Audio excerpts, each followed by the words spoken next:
변화에는 너희가 알지 못함을 우리가 원하지 아니하노니 이는 소망 없는 다른 이와 같이 슬퍼하지 않게 하려 함이라. 우리가 예수께서 죽으셨다가 다시 살아나심을 믿을진대 이와 같이 예수 안에서 자는 자들도 하나님이 그와 함께 데리고 오시리라. 우리가 주의 말씀으로 너희에게 이것을 말하노니 주께서 강림하실 때까지 우리 살아남아 있는 자도 자는 자보다 결코 앞서지 못하리라. 주께서 호령과 천사장의 소리와 하나님의 나팔 소리로 친히 하늘로부터 강림하시리니 그리스도 안에서 죽은 자들이 먼저 일어나고 그 후에 우리 살아남은 자들도 그들과 함께 구름 속으로 끌어올려 공중에서 주를 영접하게 하시리니 그리하여 우리가 항상 주와 함께 있으리라. 그러므로 이러한 말로 서로 위로하라. 아멘. 저희가 데살로니가 전서를 지금 함께 계속 나누고 있습니다. 한번 다음에 보실 때 기억하도록 하기 위해서 여러분이 성경은 이렇게 적어 놓으셔도 됩니다. 성경이 지저분해야 여러분이 영이 깨끗한 겁니다. 성경이 깨끗하면 뭐죠? 반대로 여러분의 영은 그 다음에 여러분들이 상상을 하시길 바랍니다. 성경은 줄을 긋고 여러분들이 메모도 하시고 귀한 말씀이면은 여러분들이 별표도 하시고 그렇게 하시기를 바랍니다. 마음에 여러분들이 말씀이 새겨지도록 이렇게 여러분들이 모든 도구를 활용을 하셔야 됩니다. 자, 데살로니가 전서를 지금까지 강의를 했는데 앞으로 보실 때 기억나도록 하기 위해서 데살로니가 전서에서 중요한 세 가지 주제가 있습니다. 첫째는 교회론입니다. 교회론. 데살로니가에서 중요한 것은 당시의 초대교회는 여러 가지로 어려웠기 때문에 그 어려운 모든 영역을 이기는 모체. 우리 지금 방학 되니까 부모님들이 방문하시고 계시잖아요. 또 졸업 시즌이 되니까. 부모님이라는 존재는 우리의 삶의 기초입니다. 우리의 삶에 아버님, 어머님, 부모님이 집안에서 어려우면 온 가족이, 자녀들이 어렵습니다. 그래서 성경은 교회를 가족, 신앙인의 삶을 하나님과의 관계를 가족관계로 비유했죠. 하나님 우리가 아버지라고 합니다. 또 우리는 예수님을 신랑이라고 표현합니다. 이 말은 교회라는 그 공동체는 바로 가장 중요한 부모님 같은 그리고 관계, 가족 관계의 개념으로 저희가 살펴볼 수 있다는 것이죠. 그래서 여러분 교회, 데살로니가 교회가 교회론이 중요했듯이 오늘날 우리가 어떤 교회론을 갖느냐도 중요합니다. 그것은 바로 가족 관계라는 것이죠. 가족 관계는 우리들이 따지지 않습니다. 뭐 싸울 수는 있죠. 그렇다고 뭐 헤어지거나 아니면 호적을 들고 딴 데로 가거나 그러지 않죠. 가족 관계라는 것은 싸워도 같이 계속 가는 겁니다. 사랑하기 때문에 싸울 수 있는 겁니다. 가장 무서운 것이 부정하는 것이죠. 미국 와서 제가 제일 받아들이기 힘든 영어 표현 중에 하나가 I don't care, I don't mind. 나 관련 없다. 나 상관 안 하겠다. 이 말은 실은 때리는 것보다 더 아픈 말입니다. 그런데 교회는 가족이라는 거죠. 그래서 이 개념을 우리들이 가지실 때 예수님이 교회를 향하여 신부라 그랬고 예수님은 신랑으로서 교회를 사랑하신다. 그리고 교회는 가족이라는 한 몸이라는 거예요. 이런 부분을 우리들이 온전히 이해를 하실 때 우리들은 지상의 교회를 바르게 세워갈 수가 있습니다. 언약 관계라는 걸 기억을 하셔야 됩니다. 그럴 때 우리들은 따지지 않고 계산하지 않고 좀 어려워도 요구할 수 있지만 그러나 그 이상 어려운 상황을 얼마든지 이겨나가는 것이 바로 언약 가족의 관계를 가진 사람의 모습이라는 것을 기억할 수 있기로 합니다. 그래서 데살로니가 교회가 어려웠지만 이러한 건강한 교회론에 의해서 잘 이겨나갈 수가 있었습니다. 데살로니가 교회 전서의 두 번째 주제는 지도자론입니다. 지도자. 바울이 나는 바울과 디모데와 실라와 함께 너희들을 섬긴다. 이런 이제 지도자에 대한 얘기를 하고 있죠. 그래서 우리들의 삶에서 참으로 중요한 것은 교회에 섬기는 분들에 대한 모습입니다. 저도 지난 주일 한 주간 이런 목회자들의 어떤 그 배움을 위해서 이제 제가 포럼에 참석하고 많이 배우고 또 철이 날카롭게 하듯이 그런 귀한 관계를 통해서 배움을 갖고 왔습니다. 중요한 것은 우리 성도님들이 모두가 왕같은 제사장이라는 사실을 인식하는 겁니다. 교회가 강하게 되기 위해서는 교회는 나는 just 출석 교인이다. just attending member다. 라는 개념 시간을 뛰어넘을 때 교회는 건강해집니다. 그래서 모든 성도님들이 내가 교회의 지도자, 왕같은 제사장이다 라는 것을 생각하실 때 이 교회는 지도자를 키우는, 그래서 예수님이 제자를 키우고 제자들이 사도가 되고 사도들은 한 명이라도 그렇게 다른 사람을 이제 자녀로 삼는, 영적인 자녀로 삼는 그런 것을 통해서 교회는 바르게 나아가게 되는 겁니다. 우리가 세속적인 개념으로 지도자 그러면은 권세, 권력을 생각하지만 진정한 교회에서 말하는 지도자는 서번트 리더십입니다. 그러니까 섬기는 종이죠. 그래서 예수님처럼 십자가에 낮아지고 그것이 진정한 지도자의 모습이라는 걸 기억하시고, 그리고 지도자는 섬긴다는 것을, 즉 다른 영혼들을 위해서 섬기는 그 모습임을 기억하실 때 교회는 그런 왕같은 제사장, 영적인 지도자를 배출하는 것이 교회의 목표임을 기억을 할 수 있기로 합니다. 저에게 보니까 지금 올해 그 대학부에 6명인가요? 그 다음에 대학원생이 16명, 그 다음에 그 대학원생 중에 석사, 그 다음에 박사 4분 정도 해가지고 총 한 26분이 졸업을 하시더라고요. 졸업을 많이 하는 편이죠. 이렇게 하시는데 제 마음은 그렇습니다. 이분들이 졸업은 하지만 신앙의 어떤 성숙도가 없으면은 하나님 좀 더 있게 해주십시오. 애나무에 더 머물게. 어디를 가시더라도 좀 신앙이 성숙하는 것이 가장 중요합니다. 교회의 목표는 영적인 지도자를 세우는 것입니다. 자, 교회를 그리고 지도자를 그리고 세 번째가 바로 종말론입니다. 이 종말론은 오늘 본문의 표현에 나오듯이 제 개인적인 종말 있죠. 내가 죽는 것을 개인적인 종말입니다. 그리고 또 인류 전체의 알파 오메가 되신 하나님께서 또 다른 어떤 스테이지로 이끌어 가시는 그 단계를 우리들은 인류 전체의 어떤 또 다른 단계로 가는 그 과정을 종말이라고 표현을 하죠. 당시 데살로니가 교회를 향해서 바울이 글을 썼을 때는, 성경 구절을 기록할 때는 AD 52년에서 53년경이었습니다.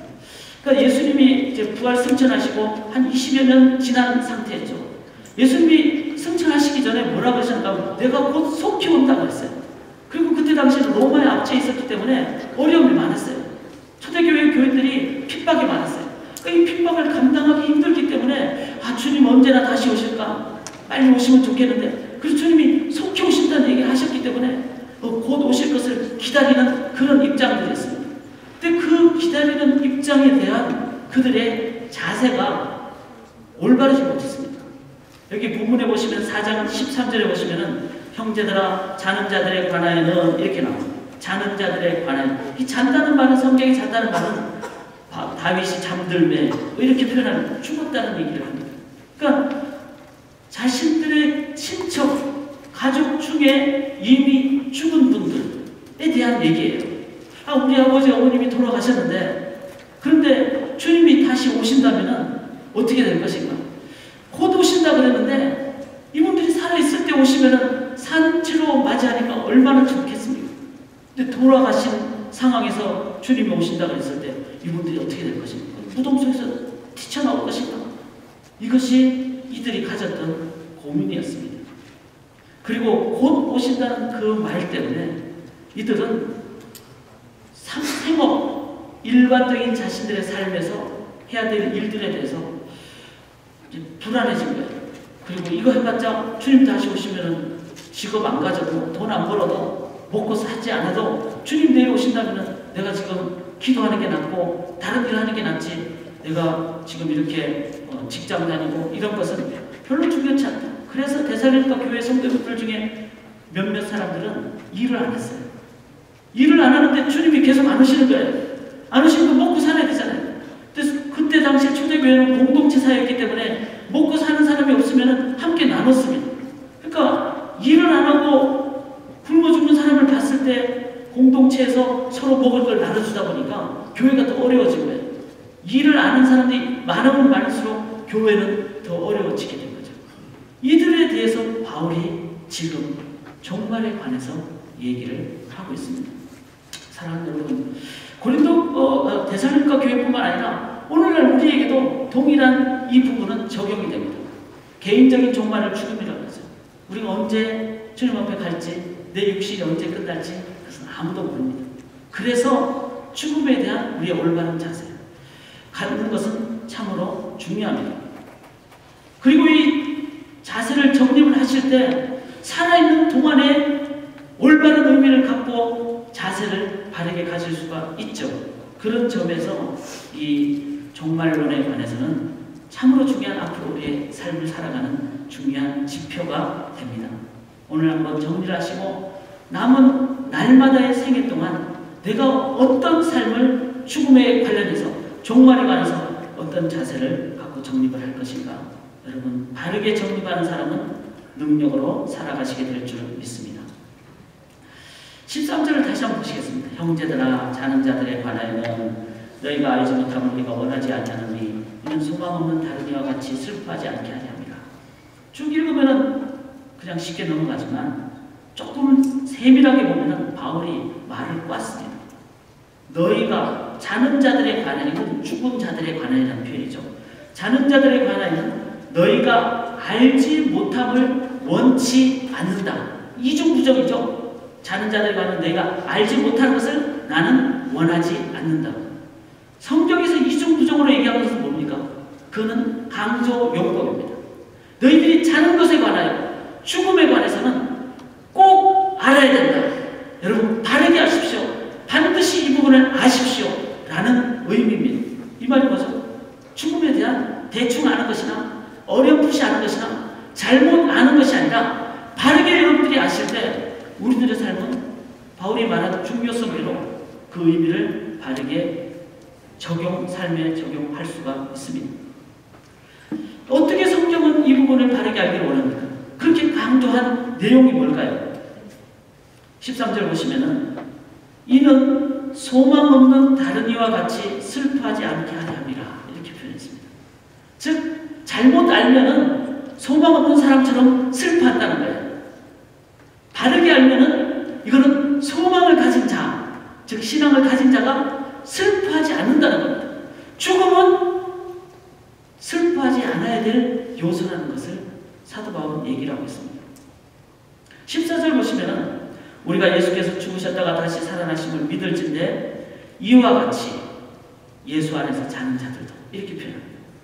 그 죽음에 대해서 설명하기를 예수가 죽었다가 다시 살아난 분이라는 것을 선포하고 그것을 믿는다면 우리 또한 예수 안에서 자는 자들, 예수 안에서 죽은 자들도 어떻게 된다는 것을 의미합니까? 다시 살아나는 것을 얘기합니다. 그러니까 바울이 얘기하는 것은 죽음에 대해서 부정적인 얘기를 하지 않습니다.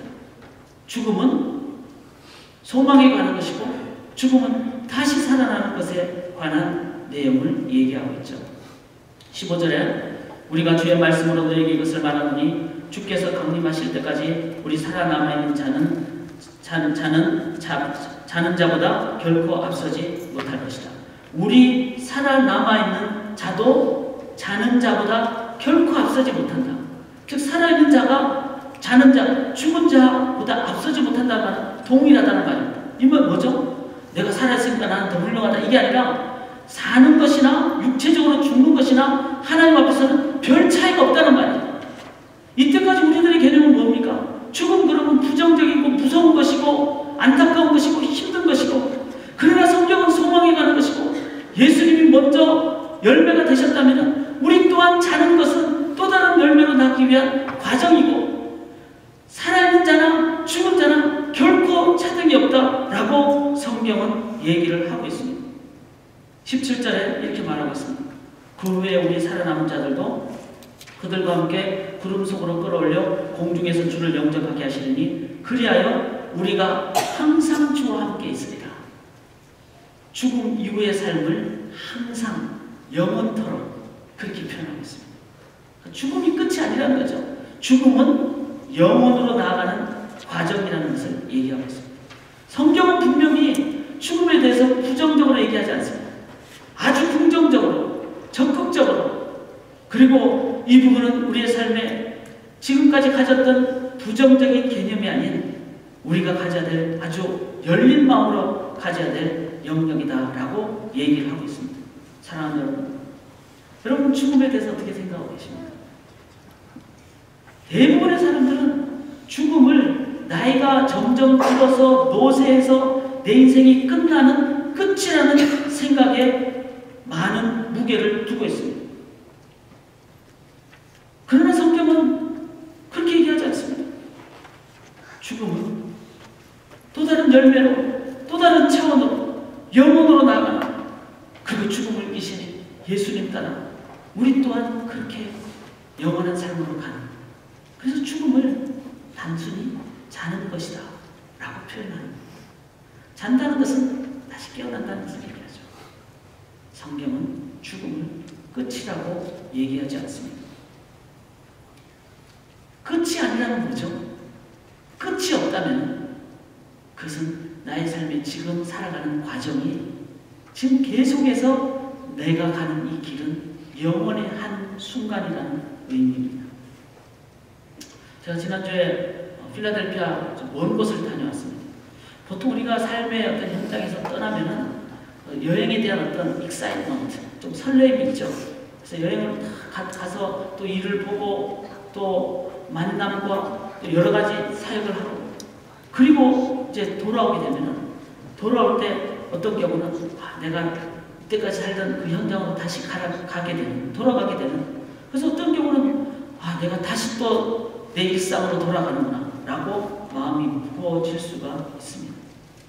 그러나 끝이 아닌 인생은 영원한 현재라는 개념을 가진 성도는 내가 에나무에 있든 어디를 가든 어떤 상황이 되든 그것은 영원한 현재의 한순간임을 깨닫고 언제나 그 상황을 나의 영혼의 한 관점에서 보게 됩니다. 그래서 감사하고 하나님 앞에 서게 되고 그 삶을 귀중하게 여기게 되고, 그리고 그 삶을 최선을 다해서 믿음으로 살아가게 됩니다. 사랑하는 여러분, 끝으로 가는 삶은 시간이 들수록 부정적이 됩니다. 그러나 죽음을 극복한, 죽음이 끝이 아니라는 개념을 가진 사람은 이제는 삶의 모든 순간을 가장 매 순간 의미로, 가치로 생각하며 살아가게 됩니다. 저는 이 부분을 제가 고등학교, 대학교 때 인생의 끝이 있을 것이라는 생각을 가졌을 때 괴로움과 좌절, 그런 성경을 보면서 대학교 1학년 때 하나님이 사람에게 영혼을 사모하는 마음을 주셨고, 그러므로 사람이 사는 동안에 기뻐하며 선을 행하는 것보다 나은 것이 없는 줄 내가 알았다는 이 말씀을 성경을 통해서 읽으면서 영원한 삶의 현 순간을 살아가는 것이 하나님 앞에 살아가는 사람이라는 것을 생각할 때, 그때 이후부터는 매 순간 아무리 어려워도 그 어려운 삶 자체를 저는 하나님 앞에서 이것은 나에게 주어진 최대한 삶, 가장 귀한 삶, 능력의 삶, 기쁨의 삶이라는 것을 기억하면서 그렇게 살아가고 있습니다. 진정한 삶은, 성도의 삶은 현재 지금 내가 살아가고 있는 이 시점의 삶이 가장 하나님 주신 귀한 복된 삶입니다. 사람은요, 되어가는 존재라고 하죠. becoming being이라는 겁니다. 사람은 끝난 존재가 아니라 끝으로 가는 존재가 아니라, 그래서 죽음을 극복한 하나님 예수 그리스도 때문에 우리는 영원히 하나님 앞으로 나아가는, 또 하나님 앞에서 살아가는 그런 현재적인 존재가 바로 사람입니다.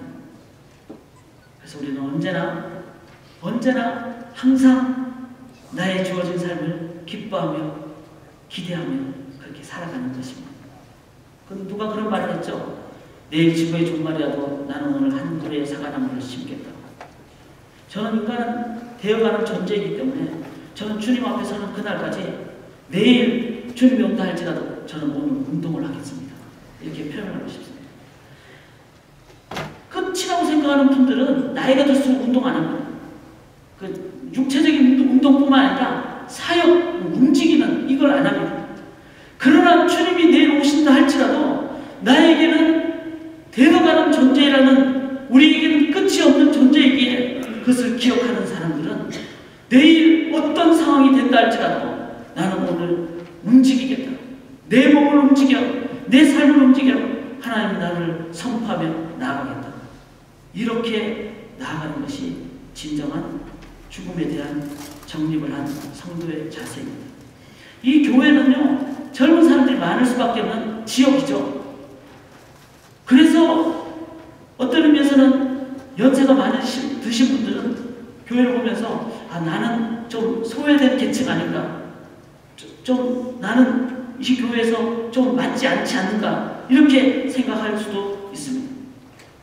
그러나 나이가 많으시든 적든 관계없이 주님 앞에서 끝이 아니라 나는 영혼의 한순간을 산다는 것을 마음속에 정립한 사람들은 영원한 젊은이입니다. 그를 이해 못한 젊은이들은 영원한 나이 든 사람입니다. 정말 나이에 관계없이 내가 하나님 앞에서 나는 영원한 현재의 삶을 산다는 것을 기억하고 나아가실 때 우리들의 삶은 나이에 관계없이 그렇지 않습니까? 내가 나이가 지금 80이 되든 90이 되든 영원한 시간에 내가 90이라는 것은 점에 불과합니다. 나는 아직도 영혼의 병은 너무나 어린 사람입니다. 내 청춘은 9만리가 아니라 여러분이 90세가 되셔도 여러분들은 9999만리의 삶을 앞으로 살아갈 사람들입니다. 영혼의 비하면 우리의 삶은 너무나 짧은 것이죠. 이런 개념을 이해하실 때 우리들은 언제나 젊은 사람, 젊다는 게 뭡니까? 일한다는 것, 움직인다는 것입니다. 그 개념을 가지고 살아가는 교회가 될 때 이 교회는 진정한 어떤 연세에 관계없이 함께 하나님의 나라를 위해서 나아가는 그런 귀한 교회가 될 줄 믿습니다. 그래서 종말론은요, 오늘 이 종말론은 잘못된 표현입니다. 종말이 아니라 내세론이라고 하죠. 종말이라는 것은 끝이라는 의미인데 종말이 아니라 내세라는 말은 세상이 계속 된다는 것을 얘기합니다. 근데 그 말도 실은 틀립니다. 진정한 성도의 삶은 내세가 아닙니다. 그거는 매일매일 우리는 영원한 현재를 살아가기 때문에 현세입니다. 현세. 성도의 삶은 현재밖에 없는 거예요. 영원한 현재. 그래서 종말론은 내세론도 아니고 실은 현세론입니다. 지금 내가 살아가는 것입니다. 이것이 성도가 우리의 시간을 보는 관점입니다. 여기 본문 4장 16절을 보시면요, 주께서 오령과 천사장의 소리와 하나님의 나팔 소리로 친히 하늘로부터 강림하시니 그리스도 안에서 죽은 자들이 먼저 일어나고. 자, 이 본문은요 좀 논쟁의 여지가 되는 부분입니다. 주님이 다시 오실 때 하늘에서 이제 주님이 천군 천사를 데리고 오시면 하늘로부터 강림을 하신다는 것입니다. 17절에 보면 그 후에 우리 살아남은 자들도 그들과 함께 구름 속으로 끌어올려 공중에서 주를 영접하게 합니다. 그래서 공중에서 끌어올려진다. 이 표현을 많은 논쟁이 되죠. 그래서 이 부분은 휴거다. 휴거는 여러분 HUGOR이 아닙니다. 한자어입니다. 영어가 아니에요. 휴거라는 것은 들 잡을 휴자, 들 거자. 잡아서 공중으로 인도한다. 이런 의미입니다. 근데 이 부분을 놓고 실제로 공중으로 우리가 공중 부양하듯이 올라가는 거예요. 주님이 구름 타고 오시는데 주님이 선호공처럼 그렇게 나타날 것인가. 이렇게 우리들이 생각하면 항상 이제 하늘을 봐야 되겠죠. 그리고 또 몸을 좀 가볍게 해야 되겠죠. 주님이 이렇게 올라오라고 그러는데 좀 무거우면 좀 힘도 들 수도 있고, 얼마나 또 안 올라가면 또 창피할 수도 있고, 무거워서. 그런 부분은 아니죠. 왜냐하면 성경을 전체적으로 보면은 구름이라는 것은 하나님의 임재를 얘기합니다. 그러니까 하나님이 권능과 권위를 가지고 임재하는 상징적인 표현이에요. 신의 산에서 하나님이 구름 속에서 임재하신다는 것은 하나님의 임재를 나타내는 하나의 성경적인 표현입니다. 그 다음에 공중에서 주께서 공중에 오신다, 이 말은 그냥 주님이 뭐 선호공처럼 공중에서 임한다, 그렇게 볼 수가 없는 것이, 주님이 다시 오실 때는 전 세계 모든 사람들이 동시에 본다, 동시에 안다고 했어요. 왜냐하면 주님은 시간과 공간을 초월한 부활체이기 때문에 우리가 3차원 세계에서는 전혀 이해 못하는 주님의 임재하심은, 부활하신 주님이 공간을 뚫고 오신, 시간을 뚫고 오신 그 상황을 우리가 보듯이 주님이 다시 오실 때는 모든 사람들이 자는 자들까지 함께 보게 되는 그런 하나님의 임재를 동시에 체험하게 됩니다. 그렇다면 이 공중의 의미는 뭡니까? 그것은 주님이 이렇게 스카이 하늘이라는 공중을 이렇게 눈으로 보는 이런 의미가 아니라 유대인들이 성경을 기록할 때 이 공중 혹은 하늘이라는 표현은 보통 두 가지 의미로 썼습니다. 하나는 아에르라는 단어입니다. 이 아에르라는 단어는 아래의 공중을 얘기합니다. 즉, 이 아에르라는 단어를 쓸 때 이 단어는 사단이 역사하는, 그래서 공중의 권세 잡은 자, 사단 표현할 때 그 아에르를 썼습니다. 또 하나는 위의 공중, 즉 이것은 아이데르라는 표현인데 이것은 하나님이 거하시는 것, 하나님이 통치하시는 하나님의 어떤 전우주적인 영역, 이 물질적인 우주를 넘는 전우주적인 영역을 얘기하죠. 그런데 여기 본문에서는 이 공중은 아이데르 윗공중이 아니라 아래 공중, 즉 사단이 장악한 그 영역을 얘기합니다. 그 아에르를 예수님이 오신다는, 이건 뭐죠? 사단이 잡은 그 권세를 잡은 그 영역을 예수님이 사단을 부수고 이기고 승리하시고 오신다는 것을 의미합니다. 뭐 이렇게 구름 타고 이런 눈에 보이는 외적인 그것이 아니라 예수님이 다시 오실 때는 사단이 더 이상 괴계를 발휘하지 못하는 온전한 예수 그리스도에 의한 승리의 상황을 얘기하는 것입니다. 사랑하는 여러분, 주님 십자가에서 뭐라고 그러셨습니까? 다 이뤘다 그러셨습니다. 우리가 그 예수의 이름을 의지하고 예수님께 기도하고 믿음으로 예수의 이름으로 의지하고 순종하고 나아갈 때 우리는 약하지만 우리는 사단의 권세를 이길 수 있습니다. 예수님이 십자가에서 이기셨기 때문에. 그러므로 이 공중에서 권세 잡은 자를 주님이 이기시고 공중 재림하신다, 이 말은 사단을 역할을, 권세를 다 이기시고 주님께서 참다운 승리자로 이 땅에 오신다 의미합니다. 사랑하는 여러분, 그 예수님이 십자가에서 다 이기셨습니다. 그렇다면 우리가 해야 될 게 뭡니까? 그 예수님이 나의 주님이시고 천국이 너희 안에 있고, 그리고 예수 이름으로 내가 기도하고, 그리고 예수님께 간구하고 의지할 때 예수님은 예수님의 때에 우리에게 주신 가장 정답을, 기도의 답을 이미 갖고 계시고, 기도하는 순간, 아니 기도하기도 전에 우리가 믿음으로 나아가는 그 순간 예수님은 우리가 감당해야 될 그 사단의 권세를 이미 다 이기신 예수님의 능력 안에 우리가 살아가고 있습니다.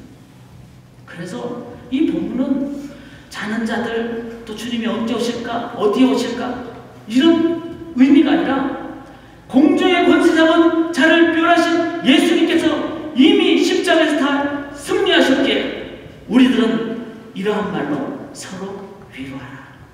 여러분 담대하십시오. 여러분, 우리는 이겼습니다. 예수의 이름을 의지할 때 우리는 이 땅에서 능력으로 승리자로 나아갈 수가 있습니다. 그래서 예수님이 우리를 위해서 휴거, 잡을 휴자, 들 것자 붙잡고 인도하시는데, 두려워 말라, 내가 너와 함께하리라. 놀라지 말라, 나는 내 하나님이 됩니다. 내가 너를 굳세게 하리라. 참으로 너를 도와주리라. 참으로 나의 의로운 오른손으로 너를 붙들리라. 그렇게 말씀하시고 내가 영원토록 너희와 항상 함께하리라. 예수님이 그 붙잡은 손 절대로 놓지 않고 영원토록 붙잡고 인도하여 주십니다. 이미 우리는 그 주님의 손에 인도함을 받은 자들입니다. 그래서 이 부분은 현세로입니다. 주님이 이미 승리하셨기 때문에. 그래서 사랑하는 여러분, 우리는 영원한 현재에 살아가고 있는 자들입니다. 제가 성도님들 집에 신방 가면 가끔씩 친교음식이 나오죠. 나올 때 제가 그렇게 표현합니다. 뭐 입에 발린 표현이 아니고 빈말도 아니고 목사가 거듭말합니다. 뭐 예를 들어서 감자탕이 나왔다 그러면 제가 끝난 다음에 다 먹은 다음에 제가 이때까지 먹은, 제 인생에 먹은 감자탕 중에, 지금까지 먹은 중에 제일 맛있는 감자탕이, 제가 그렇게 표현합니다. 전 정말 맛있게 먹어요. 그리고 정말 그렇습니다. 왜? 영어로 never better이라는 표현이 있습니다. 우리는 영원한 현재를 살기 때문에 미래를 향해서 뭔가 자꾸 기대하시면 돼요. 그러나 이미 공중의 권세자를 이긴 하나님께서 우리를 붙잡고 가시는 그 손이 있기에 우리들은 지금 하나님의 인도하심을, 승리의 삶을 살아가는 영원한 현재의 삶을 살아가고 있는 사람입니다. 그래서 지금까지 내가 어떤 음식을 먹어도, 어떤 삶을 살아도 지금의 순간이 최고고, 그리고 영원한 현재 the most joyful moment를 살아가는 것이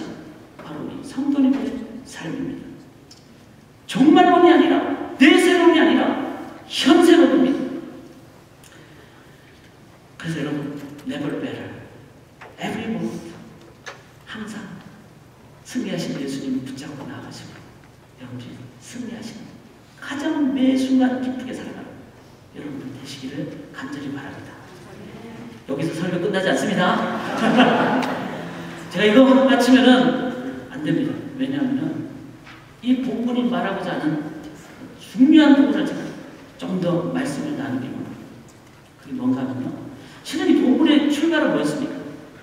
형제들아 자는 자들에 관한 이 표현이 있어요. 그러니까 자기 가족 중에 지금 이미 돌아가신 분, 주님이 하셨으면 무덤에서 이제 몸도 썩었을 텐데 어떻게 할 것인가. 이 부분이 실은 이 문제의 출발이었습니다. 고민의 출발이었습니다. 그런데 성경은 이런 자는 자들에 관해서는 조금 구분해서 표현하고 있다는 걸 이해를 하셔야 됩니다. 어떻게 표현하고 있죠? 14절을 보세요. 우리가 예수께서 죽으셨다가 다시 살아나심을 믿을진대 이와 같이 예수 안에서 자는 자들도, 죽은 자들을 자는 자들을 그랬지만 덧붙여서 예수 안에서 자는 자들 이렇게 표현했습니다. 16절에 보시면은 주께서 우리와 천사의 소리와 하나님의 나팔 소리를 치니 하늘로부터 강림하시니 그리스도 안에서 죽은 자들이 이렇게 그리스도 안에서 죽은 자들이 문제를 나와요. 그냥 죽은 자들이 아니라 그리스도 안에서 죽은 자들에 대한 얘기랍니다. 좀 어려운 얘기예요. 예수님 쉽게 얘기하면 예수님 안 믿고 죽은 자들 어떻게 할 겁니까? 이게 쉬운 질문인데 그에 대해서는 침묵합니다. 성경은. 그리고는 예수 안에서 죽은 자들, 예수 믿다가 죽은 자들, 그리스도 안에 죽은 자들, 이런 자들은 자다가 일어난다 이렇게 표현을 한 거예요. 그리고 주님과 함께 영원한 생명을 삽니다. 물론 예수 안 믿고 죽은 자들에 대해서 성경은 다른 곳에서 말을 많이 하고 있습니다. 예를 들어서 예수님이 옥에 있는 영들에게 복음을 전파하는 기회를 주신다 이런 표현도 있고, 또 그들도 다 일어나서 심판을 받는 어떤 그런 그 모습을 얘기를 하고 있습니다. 중요한 것은 여기의 표현은 예수님 믿지 않고 죽은 자들에 대해서는 성경은 침묵하고 있다는 것입니다. 그들이 어떻게 될 것인가에 대한 영원히 살 것이다 이 부분은 결코 말하지 않고 있다는 겁니다. 이게 무슨 의미입니까? 우리가 건드려야 될 영역이 있고 건드려서는 안 되는 영역이 있다는 겁니다. 생명은 더더군다나 영생에 관해서는 사람이 그 어떤 사람이 돈을 100만 불 갖다 줘도 그것은 안 되는 얘기라는 겁니다. 그것은 하나님의 영역입니다. 그것은 그 영의 영역입니다. 우리가 건드릴 수 없는 영역이라는 겁니다.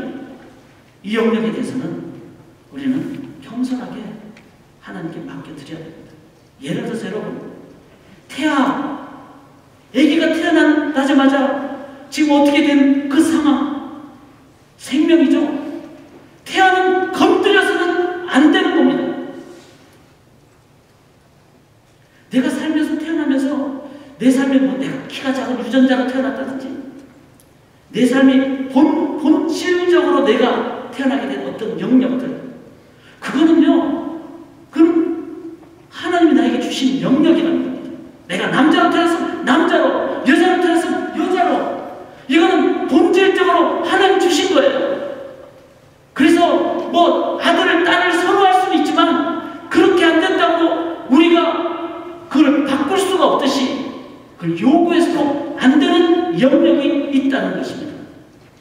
그런 의미로 우리의 삶에서 우리들은 하나님만이 하시는 영역에 대해서는 겸손하게 나아가야 됩니다. 죽은 자들에 대해서 어떻게 할 것인가? 인간의 편법을 써서 동전에 돈을 넣는 순간에, 헌금하는 순간에 당신의 아버지가 여러 개서 천국으로 갑니다라고 할 수 없다는 것입니다. 이것은 하나님의 영역입니다. 그래서 우리 성도님들은 예를 들어 재수 없다 이런 표현을 하면 안 됩니다. 그건 하나님이 주시는 인생의 어떤 길입니다. 그리고 나에게 준 과정을 하나님 앞에서 보면은 겸손하게 그들을 받아들입니다. 그래서 저는 하나님 앞에서 제가 가져야 될 자세를 생각할 때 제 키가 이렇게 작아도 그대로 감사합니다. 제 모습 그대로 감사합니다. 로또 사는 거 하지 마셔야 돼요. 그것은 우리의 영역이 아니라 그는 하나님이 하셔야 될 경제 원칙을 인간의 어떤 복을 주는 그 영역은 하시는 것이 아닙니다. 생명에 관해서는 이미 죽음 뒤로 간 영역에 관해서는 우리가 할 수 있는 영역이 아니라는 것을 기억해야 합니다. 그런데 서로 위로하라 이 말 속에는 무슨 의미가 담겨 있을까요? 아직 살아있는 자들, 그런 기회가 있잖아요. 아직 살아있는 자들은 기회가 있잖아요. 그런 하나님의 영역이기도 하지만 그것은 우리에게 주어진, 우리가 나눌 수 있는 시간의 상황입니다. 그게 바로 이 본문의 본론입니다. 죽음 뒤로는 하나님의 것이다. 종말이 아니라 내세가 아니라 현세다. 그리고 믿지 않고 죽은 자들에 대해서는 하나님이 하십니다. 지금 우리가 해야 될 일은 뭐냐? 지금은 단 한 가지. 내가 지금 만나고 있는 영혼들에 대해서 어떻게 이들에게 복음을 전하는 것인가. 여러분, 이것이 종말을 바르게 이해하는 성도의 자세입니다. 오늘 여러분 설교 다 여러분들이 기억하셔야 되지만 그러나 한 가지 꼭 기억하십시오. 있을 때 잘하십시오. 옆에 있는 사람 계실 때 잘하십시오. 죽음 이후는 하나님의 영광. 있을 때 잘하십시오. 기도하겠습니다. 옆에 있는 분들, 내 눈앞에 내가 삶을 의미하는 동안에 내가 가장 최고의 것을 나누는 저희들 되기를 바랍니다. 영원한 생명을 그들에게 나누는, 선포하는, 복음을 전하는 주의 사랑만을 나누는 저희들 되게 도와 주시옵소서. 있을 때, 보고 있을 때 최선으로 섬기는 저희들 되게 도와 주시옵소서. 감사드리며 예수님 이름으로 간절히 기도드리옵나이다. 아멘.